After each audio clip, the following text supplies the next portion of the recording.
Welcome to The Good Pod, where today we'll be talking about The Good Wife, Season 1, Episode 8, Unprepared. I'm one of your hosts, Jason Reed. With me, as always, woman that can never be said she's unprepared, Marissa Garza. Marissa, you good? I'm good.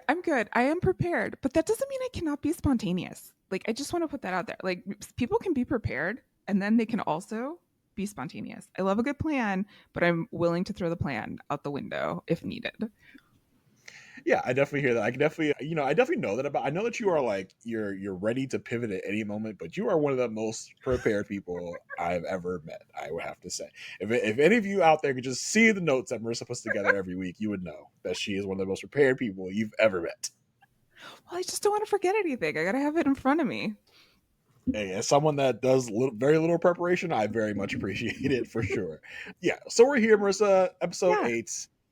Having a really good time with this. This is a fun episode. A really kind of a fun mystery episode that kind of pivots at a certain point. I really enjoy the straightforward episodes, but I really also enjoy the mystery episodes where there's like this shock twist near the end. I feel like this is like really getting in, like, this is getting a bit meatier as we move through the season. We've got a lot of stuff going on the family side, and that's cooking up, and changes are happening there. And also, like you were mentioning with the case of the week, it was a pretty straightforward case, but there was that little twist there at the end. And I think at this point, I mean, it's still a new show for all of these people, and so I think they're having a little bit of fun seeing where they can go, and just knowing where they're going. It's kind of fun to see these starting points. Yeah, like I said, the balance is kind of tipping from, I think the family stuff is starting to become into more of the forefront, and the case is kind of shifting to the background. So I think that's very interesting. Like you said, the balance is kind of shifting there. So I like that aspect of it. Listen, we're having fun here. We want to remind you guys how you can communicate with us, how you can show us your support in some very easy, free ways. So we have a couple things. We got the email. You can hit us with some questions, some comments about any episodes of the podcast, about any of your feelings on any episodes of The Good Wife. You can always email us at thegoodpodfeedback@gmail.com. You can also leave us reviews and stars on different platforms. On Apple, you can leave us 5 stars. You can also write a written review. We would love to see your reviews. We would love to read them here on the podcast if you send them in. Spotify, you can give us 5 stars to help our rating, to help us get into the eyes and ears of more people. And on YouTube, of course, you can hit the little thumbs up button down here to show us your support, that you're liking the episodes that you we're putting out for you.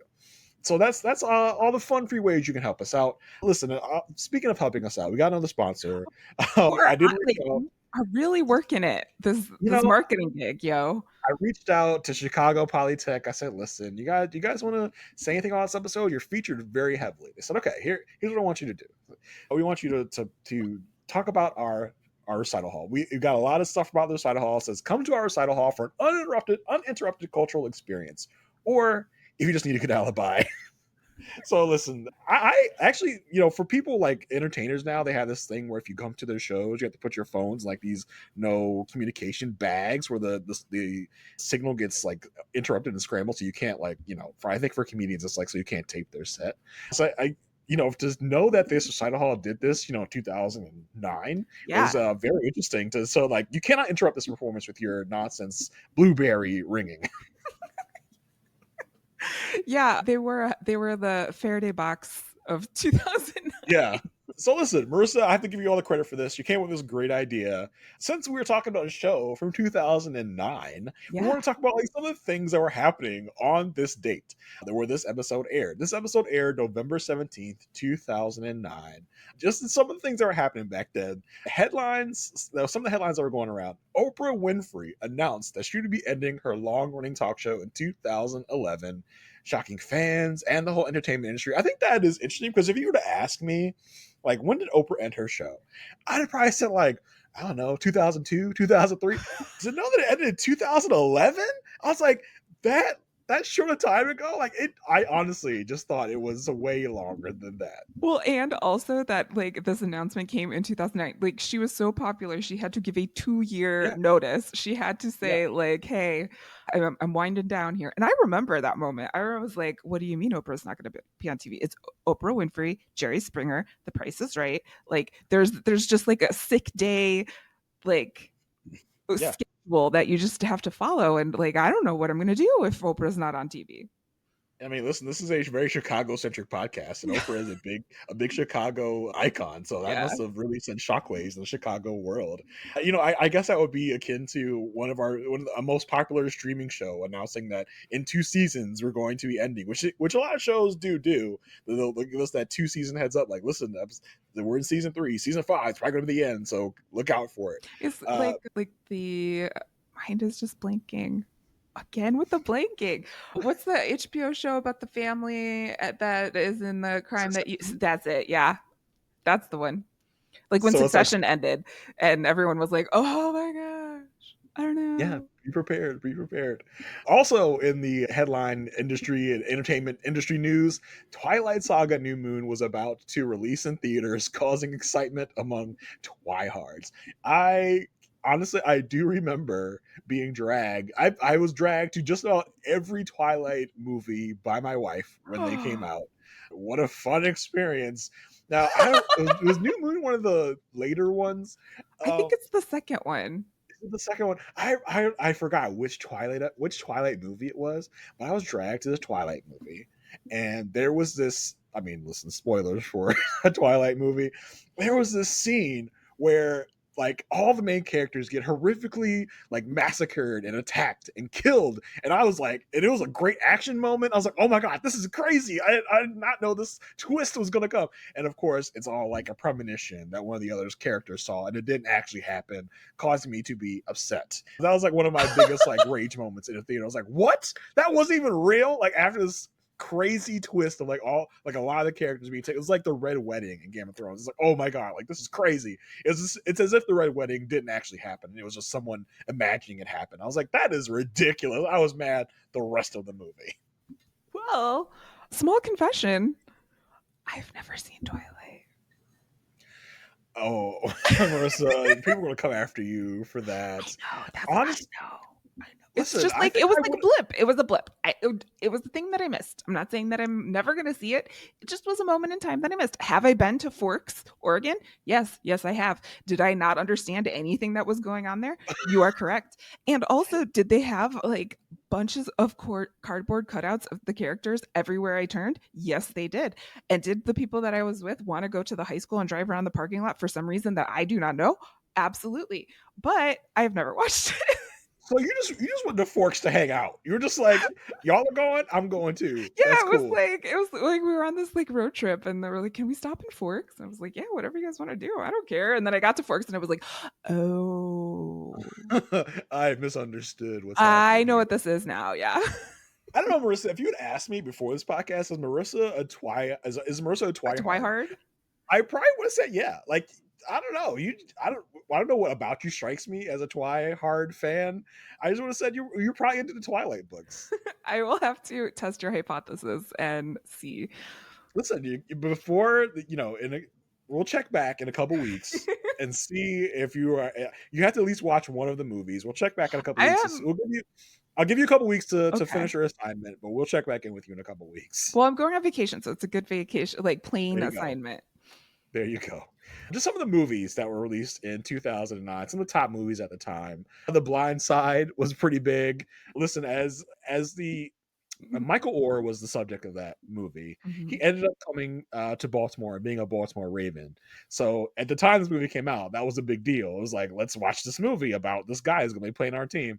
And I think The Blind Side has really aged poorly. I will say it's a very big white savior movie, which Uh, was big at the time, but then has yeah. aged rather poorly. I think some information even came out recently about some of the inaccuracies of that movie and the actual situation that was playing out there that kind of shed some bad light on that movie and the family portrayed in the movie. So that's very interesting to know that it was because I mean at the time it was a big movie. Sandra Bullock was the star of that movie, Yep. and it was interesting. It's interesting to see how that movie has aged in the time since. Yeah, it's definitely a like mile marker in time. Like it happened at the specific moment in time, and I don't think it could happen again. Fantastic Mr. Fox came out. I'm a big fan of Fantastic Mr. Fox. I really enjoyed that movie. It was a really fun. What is the name of that guy that does what type of movies? What is that like? Is that a he's a specific director or Wes something? Anderson? Wasn't that a Wes Yeah, Anderson? I think so. I mean, it's that brand of movie that's like really dry and like sardonic. Yeah. So yeah, I definitely think that's his brand there. That Well, makes and it sense. was like the little stop action, and I was like, "What do you mean George Clooney's a fox?" Like, Let me see. I'm just gonna look this up real quick. Yes, Wes Anderson movie. Yeah, so that I was a fan of that movie. Also, Disney's highly anticipated The Princess and the Frog was about to hit theaters in this time frame.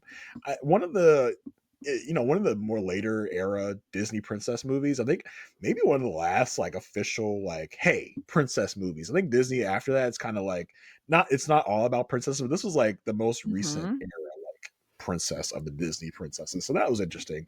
I wasn't like running to the theater to see Princess the Frog, but I have seen it as the father of a child, so I am aware of the movie.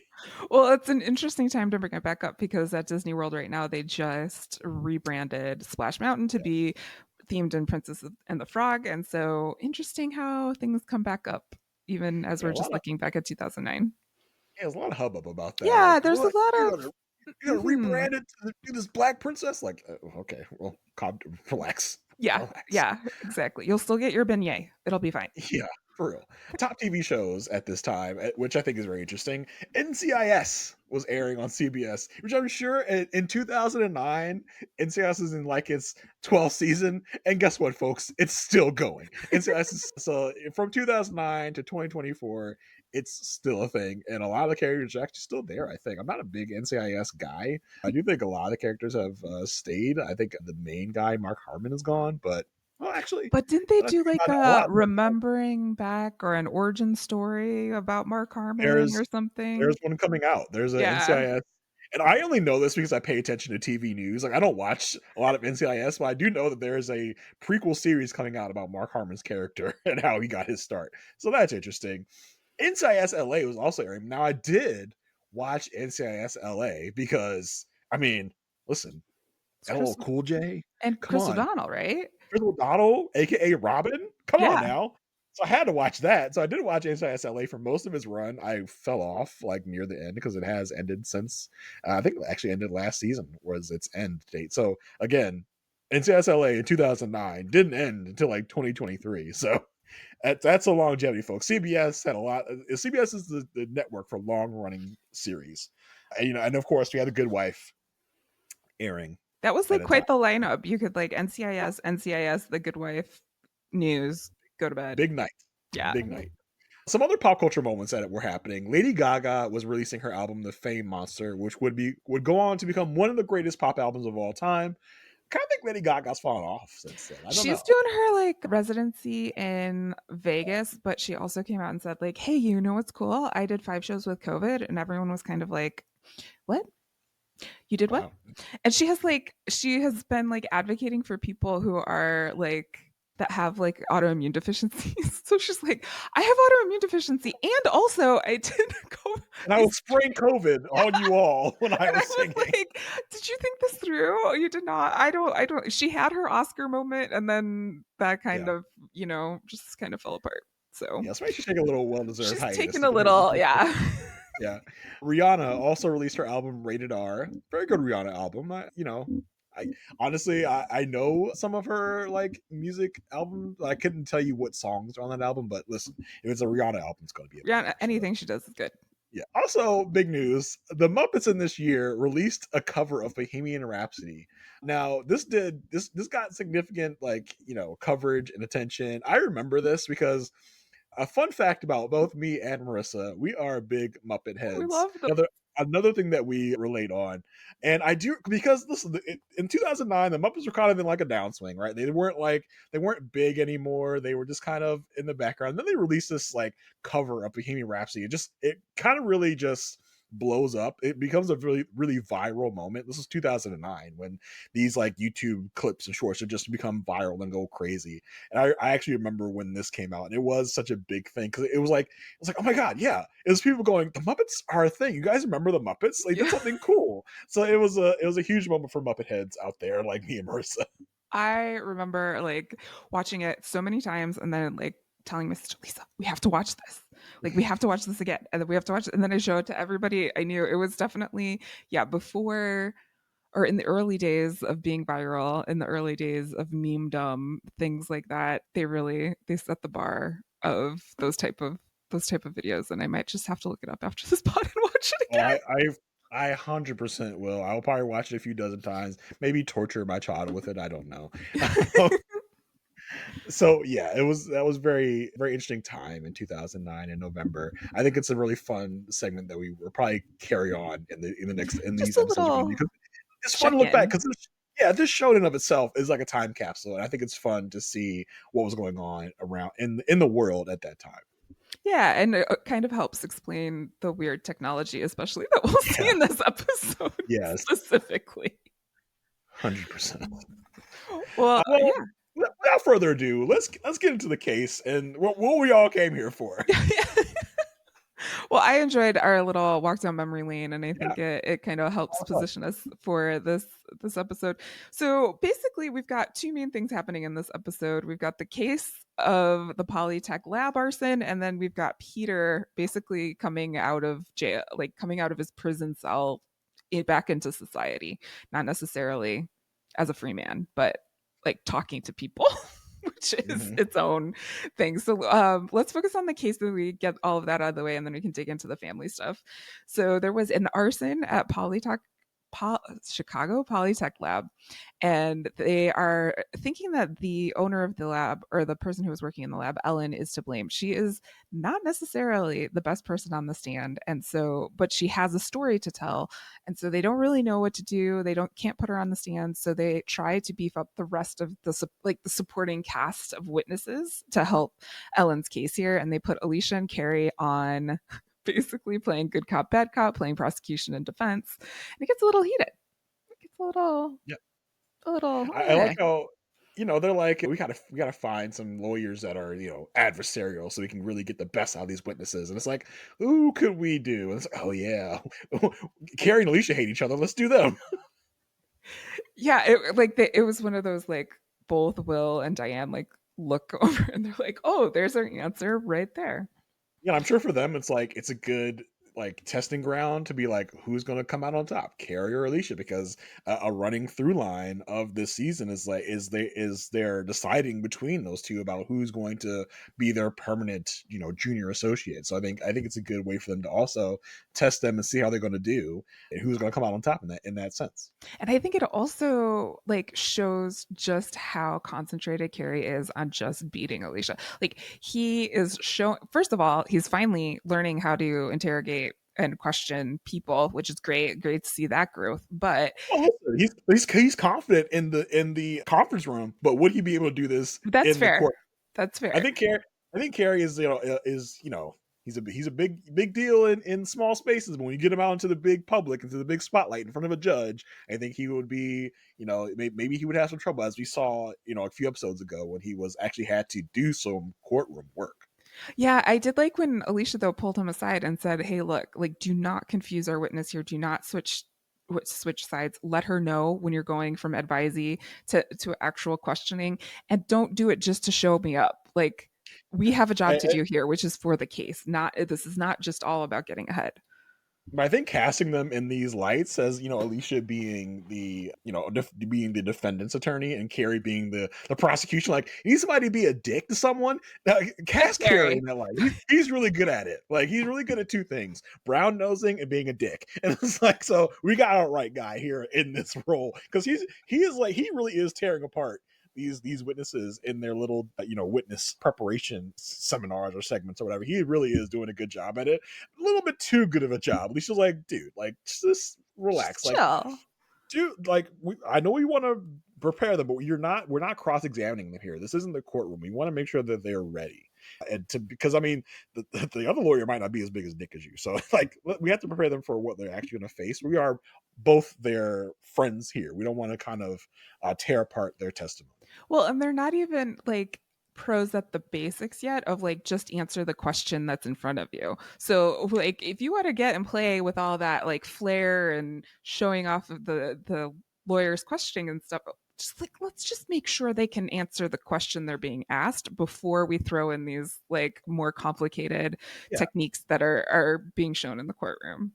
we're here to give them good advice on how to answer questions. We're not play acting the actual court case. But I something I really appreciate about The Good Wife is that they really kind of bring us in on these minute, corners of actually practicing law. I don't think we have really gotten that in a lot of other shows, as really kind of showing like witness prep, like and how like really getting granular on some of the processes in preparing for a court case. So I think that's something that's really cool about The Good Wife.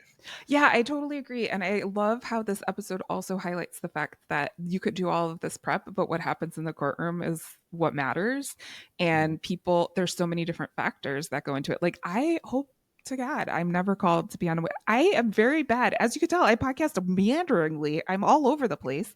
So I would be very bad, like, answering just a yes or no question or staying in the lane of thought. I would need to have like a lot of prep to keep me on track there. So, it's a tough job to be a witness. And I think when we look at court cases or we see things like on Law and Order and stuff, everyone knows what they're saying and how to say it. And that's not how it works in the real world. And that it does impact the case. So decisions can be made just because someone was nervous that day. And that's a hard burden to bear. Yeah, what makes us good as podcasters, we definitely not make us good as witnesses. Yeah, no. Yeah, we would go off on like pop culture tangents, like, hey, do you remember this thing? Like, so the Muppets. Like, yeah, like, sir, we're not here to talk about the Muppets. Why not? We should be. So after they're talking to the supporting cast of witnesses here, their main plan is to say, okay, it wasn't arson, but it was by someone else. It wasn't by Ellen. At the same time, Kalinda has found out that hate mail has been being sent to the lab, so they're going to try to also pin it on some of these tangent groups. Kalinda's going in full Kalinda on this, trying to calls in the FBI, gets people involved, everything.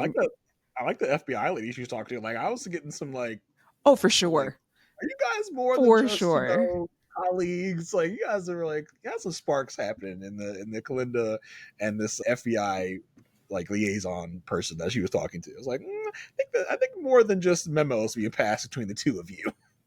There's some history there in one way or another.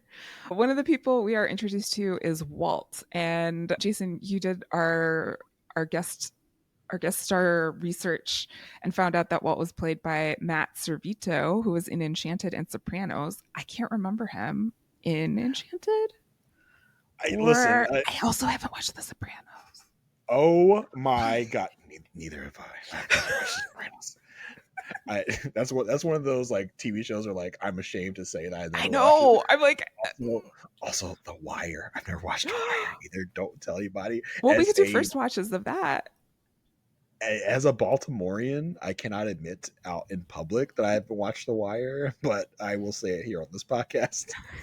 I've not watched The Wire. Now I will have to rectify that. But yeah, this guy is, and I mean, listen, as we said in every episode, The Good Wife is just full of, hey, I've seen that guy in like several things.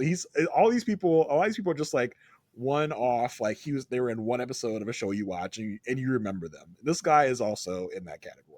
Well, he remembers everything. His character is remembering everything. And at first, when we're introduced to him, I'm like, oh, he's definitely like, he knows all these details. It's 34 feet from here to there, which is the distance in which a human can recognize human characteristics and like all this stuff. And sometimes that's a red flag. Sometimes you're like, too much information is a bad thing.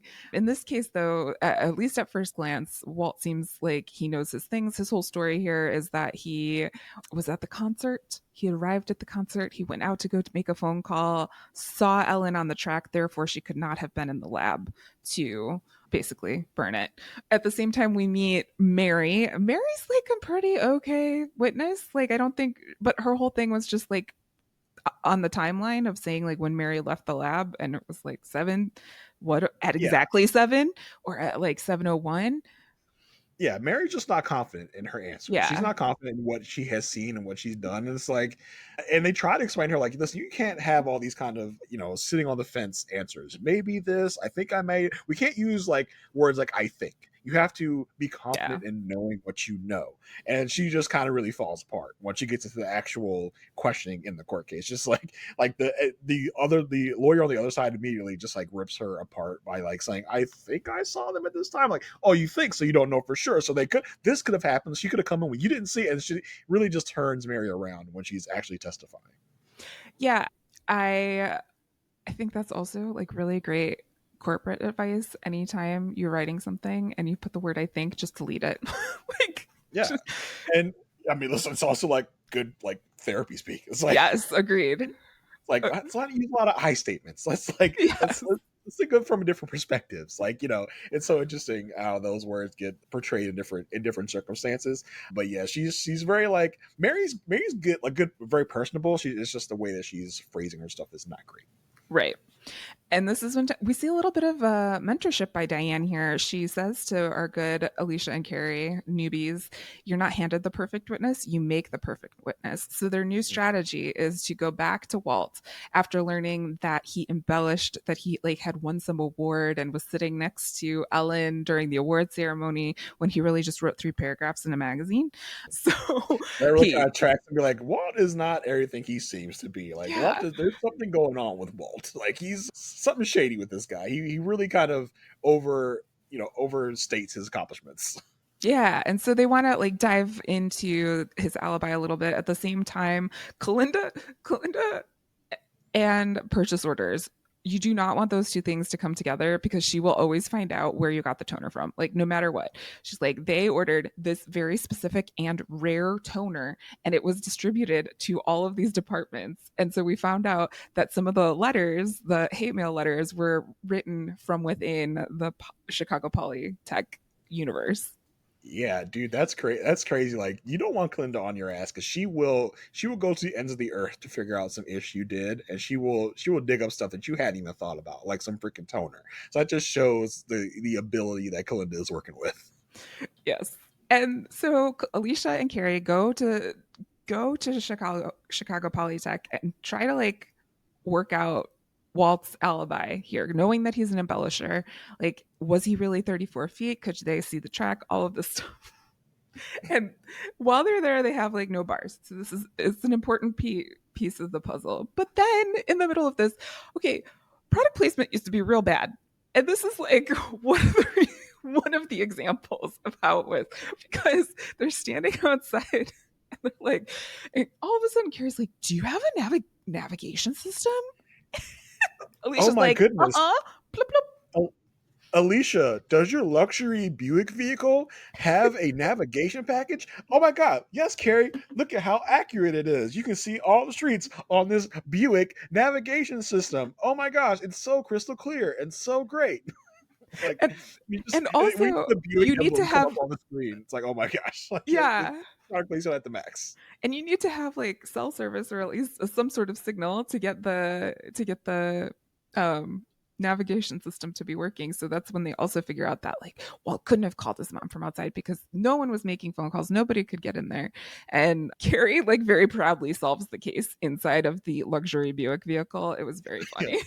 Like, look, Alicia, he couldn't have come this route. And you see here, the most convenient route would have been this. So obviously, they couldn't have come the way that Walt said. That's my Carrie impression. I'm working on. What do you think my Carrie? He's like, he's got this like cool like, I'm a bro, but I'm also a smart bro. So I'm gonna use that kind of inflection. Like, oh my gosh, Alicia, like this is the most convenient route. So the firefighters definitely come this way. Walt's definitely been lying. Yeah.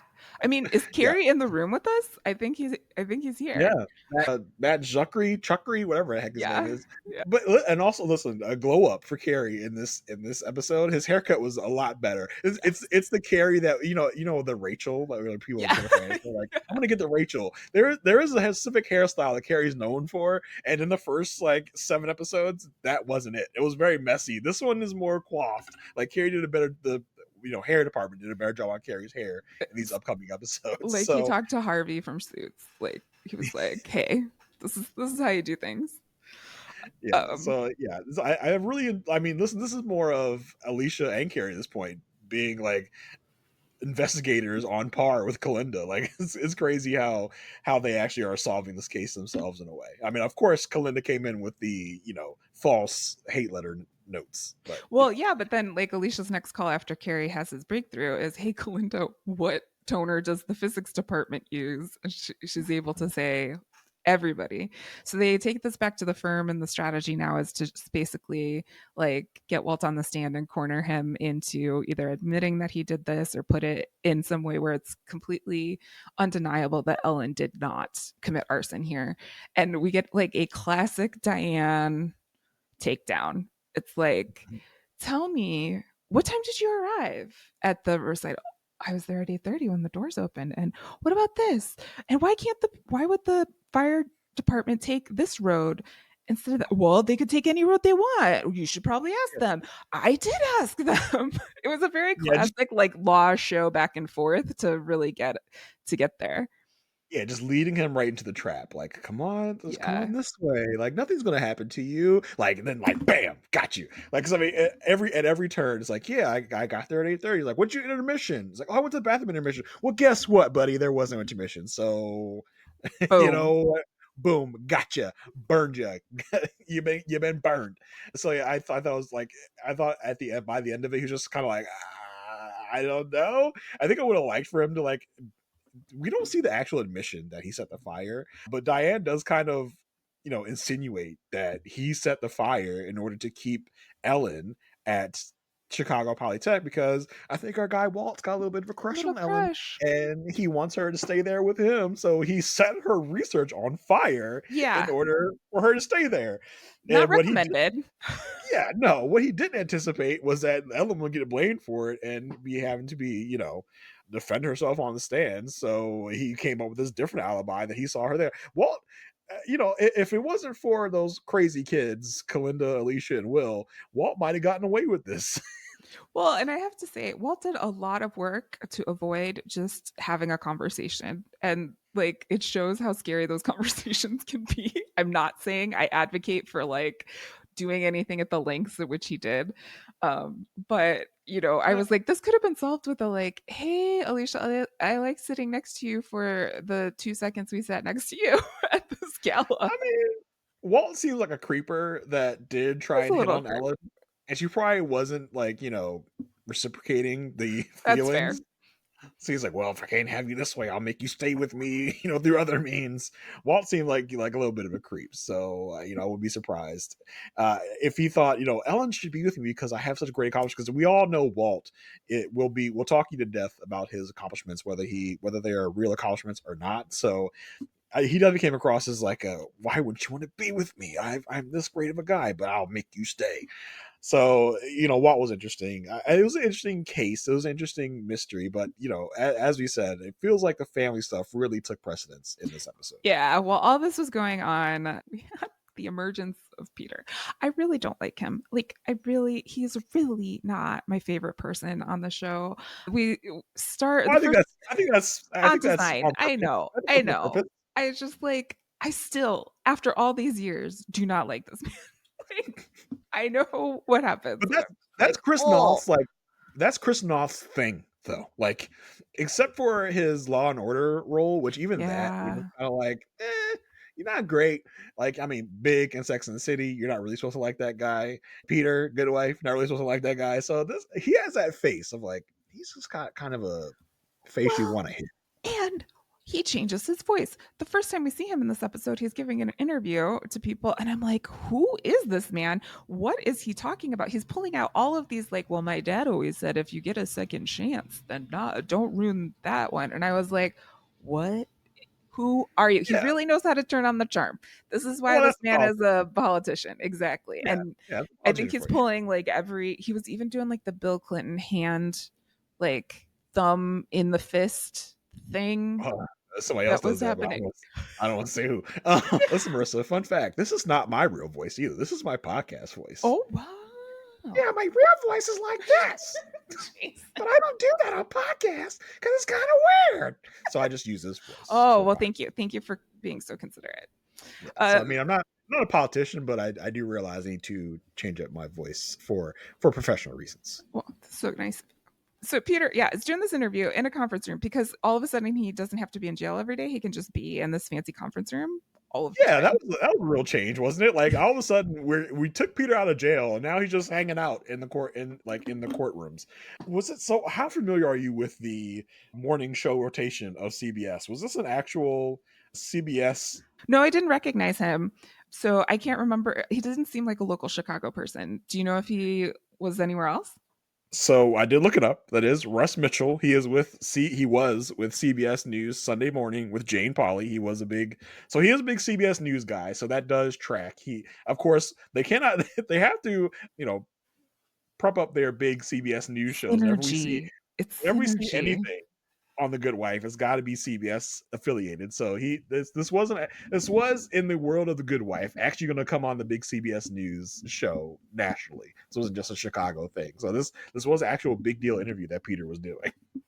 Yeah, and he has the fancy room for it. He's preparing, like his appeal is about to begin, and so poor Alicia has to like bring him a suit. I feel like so bad. Like she's still like attached to it. I'm sure she like at this point doesn't know how to feel about things, but Peter is in full politician mode. He is walking into the courtroom. Oh, hey, how's it going? Nice to Yeah. see you. Tapping Oh, people up. What's up, bro? Like giving big dash to people. He can still be that like big man on campus guy. Like, you can see kind of the charisma that Peter shows, and they show that by like everyone still being kind of like cool with him. He's not like a black sheep. He's just being like, you know, really, really kind of welcomed back by a lot of people, which was really interesting. yeah, and gave him a lot of confidence. Like he was really feeling that he was walking into to a win here. Did you recognize anyone in this courtroom, Jason? I don't know. Only friggin' Pedro Pascal. Pedro.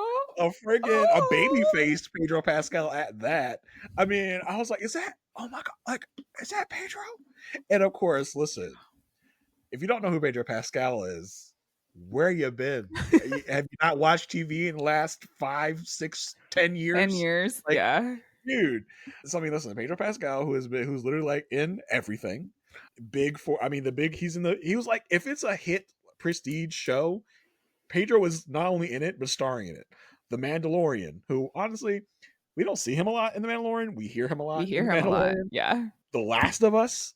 I mean, boom, big. And then of course, where he got his big breakout role was in Game of Thrones. Listen, didn't end great for him in Game of Thrones, but he wasn't a huge part of Game of Thrones, but he had big moments in Game of Thrones. He shined bright for like a season, and then he was gone.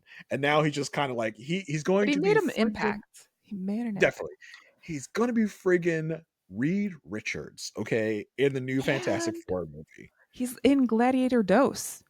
Yeah, yeah. The trailer just came out this week. So I mean, Pedro Pascal is like, when I saw him, I was like, oh my, and he's so young here. Like, as old as he looks now, he looks so much young. Like, he looks so young. I mean, of course he does, because it was like what, 15 years ago. But it was so crazy to see him there. It was an interesting look into the past. I was like, I will be your champion. I will be your champion. I will be the state of Chicago's champion. Well, and he, he seems to know Peter, and Peter's like, I gave this guy a start, blah, blah, blah. But it turns out that, like Pedro's playing a character called Landry, I think is his last name. And Landry's got some work to do here. They're asking for a hearing to see if Peter will be released with electronic monitoring. And this, like, they win the chance to have the hearing basically at this point. And Peter's all like, did you look at that? See you in 2 days. I'll be home. Peace Yeah. out. You see this Later. jail? I'm about to come home. Like, yeah, this is like a bail hearing, and Landry's like, yeah, this guy doesn't get bail, right, Judge? And the judge, who at this point seems like, at the very least, cool with Peter, like he knows Peter, and like I think everyone's kind of shocked that this bail hearing is going to move forward. Like, it's like, oh, like this judge likes Peter, I guess, because he said he can get a bail hearing. So yeah, this really excites Peter, because I think he thinks at this moment it's a slam dunk. Like, he's going to get bail. He's going to come back home. Yes, with an ankle monitor, but he will be back home while he awaits his trial. Yes, and this Judge Winters, is played by Peter Reigert, who has been in pretty much everything, but most notably The Mask and National Lampoon's Animal House, and apparently was the ex-boyfriend of Bette Midler. Hey, Oh. that was the biggest credit on his resume, in my opinion. I was like, whoa, really? It just brings back to it about our guy Peter Reichert. Peter Reichert again is just that guy that you're like, I know I've seen this guy in every single thing I've ever watched. He's the if you need a crotchety old guy, that's who you go to. Like that's your go to guy right there. Well, news flies pretty fast because this decision happens, and then, they get home, excuse me, and Grace is already asking questions about like where dad is going to be. Is dad going to stay here? And Zach's all like, of course he's coming home. Like, he's going to be like, he's coming home. Jackie doesn't have to be here anymore. It's all good. And Grace is like asking like some legitimate questions and has legitimate concerns here. I was all on team Grace in this situation. Well, yeah, Zach is like a Peter apologist. Zach's like, well, I mean, yeah, but everything's cool, right? Like, he's gonna stay with mom. Like, and hello, he cheated on mom. He's like, Yeah. yeah, we don't apologize for that. Like, it's all good, right, mom? You're into dad sharing a bed with you and maybe even banging it out. What do you think, mom? And Alicia's like, I don't know about all that. Like, I'm definitely team Grace here. Like, you think Zach, I think, is just hopeful that things can just go back to normal. Like, and Peter will just come back in. He'll be dad. Mom will be mom. Mom and dad are going to be a nice, happy couple again. But I mean, like, Zach, listen, bro. Like, well, and he keeps getting these strange deliveries. We have a DVD delivered to the door, and this is when like Zach goes into. I put in my notes like full 007, like not like M from 007, not like James Bond, but like I'm gonna use my iPod and I'm gonna like surveil the hallway and try to get some information to find out who this is. And he's like doing all this stuff. And Grace is like, you like this? Like, this is something that you like. Like, bro, you're getting off on this little Encyclopedia Brown. Like, you like, I'm gonna just call Zach Encyclopedia Brown from now on because that's who this guy is. He's a little kid detective. And it's like, honestly, and listen, shout out to the iPod Nano. I didn't even know. I forgot about that. I didn't even know that this is a thing that the Nano could do. I had an iPod Nano, and I don't recall it being able to record hours and hours of hours. That was my thing. I was like, okay, I could see like making like a Vine or something. Yeah, but hours? I just didn't know the Nano. I honestly don't recall Nano even having the ability to record anything. So I was shocked when Zachary using this as a surveillance camera. I was like, oh my, like I did not even realize this is the part of the Nano's capability. So, but I did love, like, I was like, oh man, I miss a click wheel. I miss a good click wheel. You remember click wheels back on iPods? Those were I was like, oh my gosh, those are the days. Those were the days. Those were good. He is like full investigating here and hiding things in his room and like all of the stuff. And Grace is like, look, if you love this so much, go ask dad. Go ask dad what this is about. Go show him. He's got a hearing in court.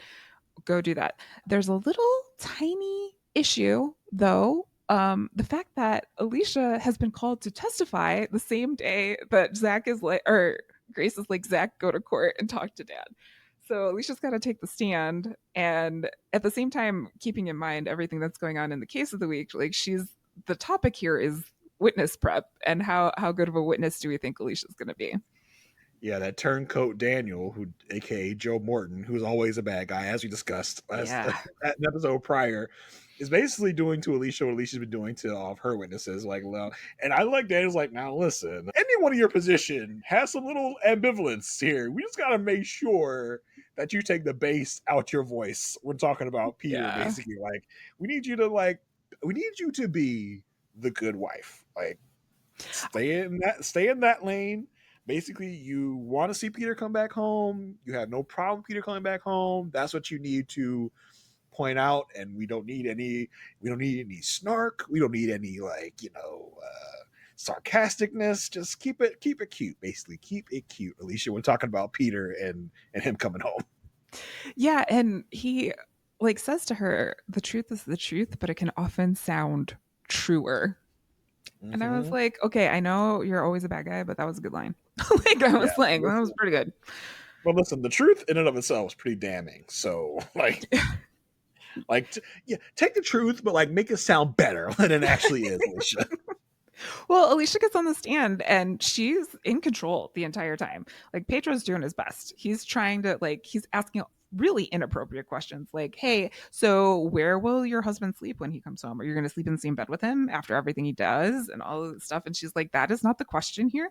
The question is, will he be welcomed when he is at home? And should he be home with his children? And the answer to that is yes. Any other questions? And like, Pedro, Yeah, like, because what could you do? it's a really interesting moment because like Alicia peeps Zach in the courtroom and Yes. she's like, what? What are you doing here? Like she didn't even know he was coming there. She had no idea. She's like, is that Zach?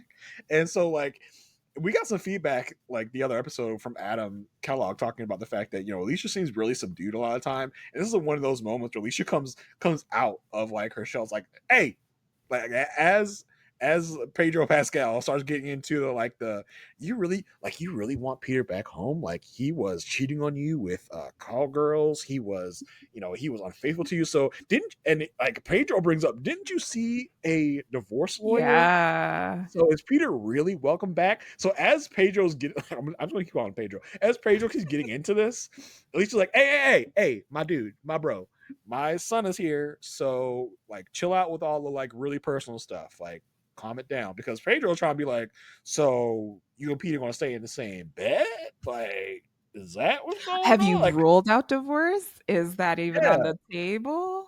like getting really up to the line of like, are you and Peter gonna be, You and bow Peter? chicka, like bow chicka bow wow Yeah. when he comes back home. Like he basically kind of gets up to that line without crossing it, and Alicia just like cuts like, hey, listen, this is about whether or not he's gonna be welcome at home. I told you he's gonna be welcome at home. I told you he got a place to stay. So let's keep it real and keep it at that level, okay, Pedro? Like, stop trying to embarrass me and Peter and keep it real, okay? And also to point out, Peter is not here, which Zach and Yeah. Grace and all their infinite wisdom about what to do in the whole photos and DVD debacle didn't think that through at all because it's like it's so interesting because Zach and Grace have this like advanced knowledge of technology and all that stuff, but they still have they're still kids, right? And they have no idea how like the legal system works.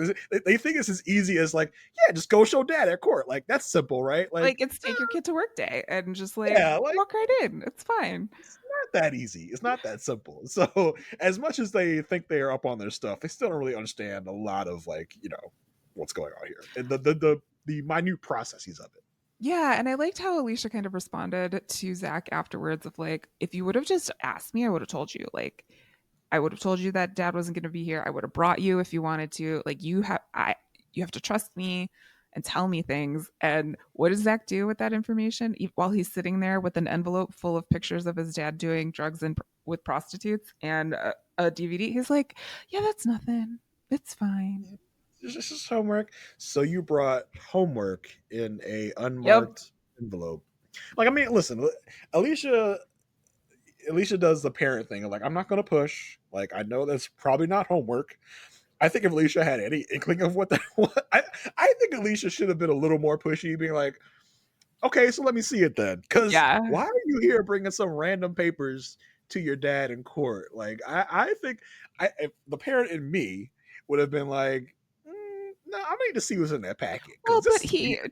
just heard that like she went to go to see a divorce lawyer. So she's like Yeah, probably so not like that could have yeah, been she like wants to an let out. at-home thing. Like, Yeah. "Hey, did you need any home help with that homework that you brought to your dad's courtroom and you had in the car? I'd love to see it." Like Mhm. I think she's feeling a little bit of the guilt and embarrassment of what Zach heard in the courtroom. Yeah, that makes sense. That makes a lot of sense. Of Yeah, like, she want to push too hard because Zach's already been through a lot. So let's yeah. like let's give it a rest. Like this isn't something that's going to be world ending right now in this envelope probably.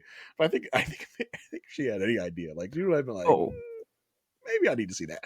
But yeah, I think that she probably took the right course of action here. well, and Zach and his infinite wisdom about the iPod Nano did end up catching footage of someone taking photos of the front door very Yeah. close. Like the lens was really like I don't know if they were good pictures. Like I Yeah. was just like you're too close to the door. I don't know what's going on. So Yeah. that I'm sure will show up in future episodes. And what happens with Peter in court and the whole bail situation is Pedro comes in and he is like, "Hey, I have it on good authority by this guy named Mr. Phelan. Now, we had seen Mr. Phelan come and visit Peter in the fancy room where he was basically like giving him information about the case and everything. And Peter was like, "Are you wearing a wire?" But this Mr. Phelan tells Pedro, who tells the court, that Peter was trying to influence the judge. And this is a big power play because you're basically accusing the judge of also being influenced in this situation. And so the judge does not like this. He looks at Peter, and Peter's response was very interesting to me because it looked like he knew he got. So the way the show presented this was really interesting because when Alex came to visit Peter, and Alex basically offers, he basically puts it out there like, hey, just so you know, like if you want to, like, basically if you want to bribe the judge, like He's open. go right Yeah. ahead. Like we're down. We're down. And we see the conversation from Daniel's point of view as he's watching Peter and Alex talk. So we don't really see the whole conversation between Peter and Alex. So we don't know Right. what's been said there. We're not sure if Peter maybe took the bait because this was definitely a trap to see if Peter would take the bait. And Alex, and Alex says that Peter did take the bait, but the question really is, did Peter take the Yeah, bait? we don't know. He acts outraged of like, oh my god, I was just betrayed by someone that I thought was Was on that my my kid's side. baptism? Yeah, but we're not sure whether or not Peter did this or not. I think that's a really interesting way to go about it, is to leave us kind of unsure, because I think we're all the whole time we're supposed to be questioning Peter and his motives and intentions, Yeah, and if he's a bad guy or a good guy. I mean, listen, we know he's a bad guy, that's a but bad is he guy. is he still a really really bad guy? Did he take the bait or not? I think it's really interesting. The show left us with that question. Yeah, no, they did it in a very creative way and kept us, keeping Peter kind of like this ambiguously gray character in terms of, what side of the law he's actually on. And so, yeah, Peter is denied bail in this case. And then, as you mentioned, he was very outraged. But then we get this really interesting scene at the end here with Will and Alicia. Alicia's just sitting outside the courthouse, and she looks like calm and happy and content. And Will just sits next to her, almost reminiscent of the couple in Unorthodox, because they're sitting facing different directions and like Yeah, their he's pinkies are touching. almost touching. Yeah. And Will doesn't say anything. And she just says, Peter didn't make bail. Yeah, but there was another moment earlier in this episode where Will has heard about Peter's appeal. Yes. And Will comes to Alicia's like, so is he getting out? Is Peter getting out soon? No, no reason. I just want to know, is Peter getting out soon? And she's like, I don't know. It's the appeal. We don't know yet. He's like, listen, if you need anything, you let me. I'm Anything. just wondering if Will is thinking like, oh my god, my time's running out to Yeah. to land Alicia. Like I thought Peter would be in jail for a long time. I gotta get going. Like Eat it up. it's like, yeah, it's like, so I heard for no reason at all. Like, is Peter getting out? Because I've been really slow playing this like sexual tension thing we got. I need to know if I need to like pick up the pace and trying to pursue you. Because if your husband's getting out soon, my time might be running out. I just thought that was so weirdly transparent. I'm just like, like he's almost panicked. He's like, I heard Peter's getting out soon. It's like, you know anything about that? And then he's like, if you need anything, I mean anything, Anything. Alicia. Yeah. Anything. Yeah. You let me He's know. like, I would burn down a tech lab for you. I, Yeah. I would. I would do a walk for I you, would. Alicia. Yeah. Yeah. Do you need me to burn down the prison? Because I'll do it. Yeah. It was just So, it was such an interesting like thing with Will this episode. We're just like creeping on Alicia like a little bit. He's like, and I do wonder, like, was Will like having any other business in court, or was he really watching this like oh, I'm thing? sure And he like, was just like watching it. Like he likes to pop in, especially like there was that with that case with the lawyer, not lawyer. Like he popped in just to see because he felt the vibes and he wanted he to felt he, see. he felt a threat. It's Yes. like, I feel like there's someone else out there for your eyes, so I'm gonna Just check gonna on check this, in. make sure, because I'm really kind of nourishing this fire that me and you have. I'm blowing on a little bit. I'm trying to nourish it. I'm trying to get it to ignite. I don't Thought need any other. I Final don't need your four. yeah, not Final Four Survivor fire making, like, but I'm not, I don't want to use up all of my, coconut husk. I'm trying yeah, to really just like burn build this a fire base. slowly, trying to build up the base. Yeah, use little TP sticks on this fire. So I don't need any amateur lawyers or any husbands coming in and messing up my little fire here. So I think Will's monitoring all the threats to his attention. I think Will's Yes. playing it right. He's slow playing this thing. Yes. Well, that does it for season 1, episode 8, Unprepared. But I think for all as unprepared as everyone was in this episode, they ended up being pretty all right. Spontaneity kind of won in the end there. Our But heroes that's won it. again. That's what I got. Yeah, listen, great time, great fun on this episode. Again, I'll just run through the options you guys have to support us. If you want to leave a review on Apple Podcasts, please do that. We would love to hear from you. Leave us 5 stars. Also, leave us 5 stars on Spotify. And if you have any feedback you want to say about Good Wife or about our show, The Good Pod, you can leave it on the Good Pod feedback at gmail.com. Marissa, Yeah. where can the people find you out there in the interwebs? On the interwebs, I'm hanging out in the Instagram and Threads neighborhood, and you can find me at It's Me, Marissa G, and I'm usually talking about what I'm up to there.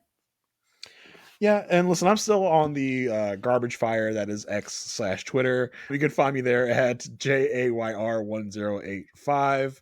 As far as podcasting goes, this is pretty much my only gig at the moment. So check me out here. And until next week, everyone, stay good.